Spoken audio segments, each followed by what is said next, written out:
Oh, elle est superbe, superbe celle-là. Au milieu de centaines de variétés de plantes, avec leur lot de nouveautés, la rose reste une des fleurs préférées du public.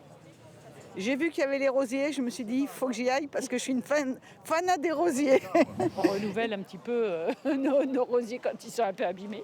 Et hop, on en profite, on commence à connaître les noms. Dans les allées, les passionnés se pressent par centaines dès l'ouverture de la manifestation.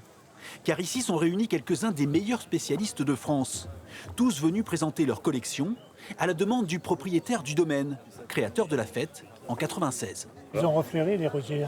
Cette année, c'était pas mal, c'est pas mal. Malgré Oui, oui. les yeux printemps, ça a été assez bien. On a une belle floraison. Oui, oui. Ils sont plutôt en bonne santé. Mon choix se porte sur les meilleurs botanistes.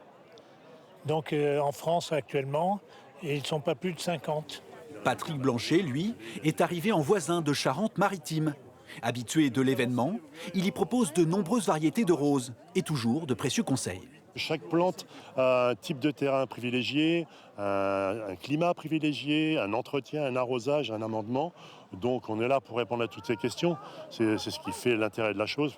On a un vrai contact, client, professionnel. À quelques mètres, ce jeune pépiniériste tout juste installé dans la profession découvre le rendez-vous. Avec déjà un certain succès, car depuis la crise sanitaire, la demande de fruitiers s'envole.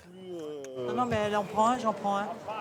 Ok, il y a eu vraiment un regain d'intérêt pour tout ce qui est fruitier, plantes aromatiques et médicinales en l'occurrence, mais surtout les fruitiers parce qu'ils ont vu que c'était compliqué d'aller dans tout ce qui est supermarché, etc. Et puis créer sa nourriture, c'est quand même bien plus gratifiant. La fête des plantes de Prissé-la-Charrière va se poursuivre jusqu'à dimanche soir. Plus de 5000 visiteurs y sont attendus.